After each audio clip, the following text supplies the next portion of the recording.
সাল্লাম বলেন, তোমাদের কেউই পরিপূর্ণ মুমিন হতে পারবে না যতক্ষণ পর্যন্ত লা ইউমিনু আহাদুকুম হাত্তা আকুনা আহাব্বা ইলাইহি মিন ওয়ালিদিহি ওয়া ওয়ালাদিহি, তার বাবা থেকে, তার ছেলে থেকে, সন্তানাদি থেকে, ওয়ান নাসি আজমাইন, এবং পৃথিবীর সমস্ত মানুষ থেকে আমি রাসূল তার প্রিয় না হব। রাসূল বলেন, আমাকে যতক্ষণ পর্যন্ত এবং আল্লাহকে যতক্ষণ পর্যন্ত সবচেয়ে প্রিয় আপনি বানাবেন না, ততক্ষণ পর্যন্ত আপনি কামিল মুমিন হতে পারবেন না। হযরত ইব্রাহিমের এই ঘটনা থেকে আমাদের জন্য শিক্ষা আছে যে ভালোবাসা মহব্বত আল্লাহর জন্য সবচেয়ে বেশি হবে। এমনকি যদি নিজের ছেলে মেয়েকে, নিজের সন্তানাদিকে সবকিছুকে কোরবানি করতে হয়, তার উপরেও কোরবানি করে দেবে শুধু আল্লাহর জন্য। সেই ঘটনার দিকে ইঙ্গিত করে, সেই ইব্রাহিমের সেই কোরবানির দিকে ইঙ্গিত করেই আমাদেরকেও এই কোরবানি করার অর্ডার করা হয়েছে। কেন? যাতে করে প্রতিটা বছর আমরা এই সামান্য পশু কোরবানি দিয়ে ইব্রাহিমের সেই ঐতিহাসিক ঘটনাকে মনে করতে পারি যে ইব্রাহিম তার আল্লাহ পাক রব্বুল আলামিনের অর্ডার মানতে গিয়ে, শুধুমাত্র আল্লাহর আদেশ মানতে গিয়ে আপন সন্তানকেও কোরবানি করতে প্রস্তুত হয়ে গিয়েছিলেন। সেই শিক্ষাই কোরবানি থেকে নিতে হবে। আমরা প্রতি বছর কোরবানি দেই, কিন্তু কোরবানি থেকে কি শিক্ষা নেই? কোরবানির আসল হিকমত কি? কেন আল্লাহ পাক কোরবানি আমাদের জন্য বিধান করে দিলেন?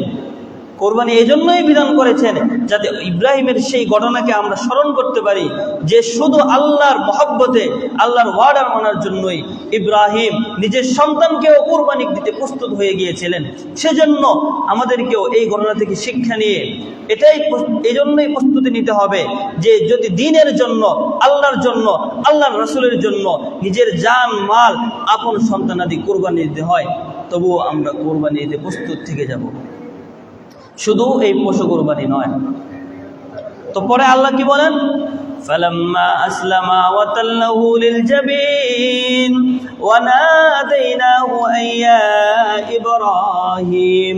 আল্লাহ পাক রব্বুল আলামিন বলেন, ইব্রাহিম আমার ওয়ার্ডার পাওয়া মাত্র যখন আপন ছেলেকে কোরবানি দিতে প্রস্তুত হয়ে গেল, ছেলেও কোনো বাধা দিল না, উভয়ই যখন আমার কাছে আত্মসমর্পণ করলো, কোরবানি দেওয়ার জন্য প্রস্তুত হয়ে গেল, আমি আল্লাহ ইব্রাহিমকে ডাক দিলাম, ইয়া ইব্রাহিম ক্বাদ সাদ্দাকতা রুইয়া, হে ইব্রাহিম তোমার ছেলেকে আর কোরবানি করার কোনো প্রয়োজন নাই, ছেলেকে জবাই করতে আমি আল্লাহ বলি নাই।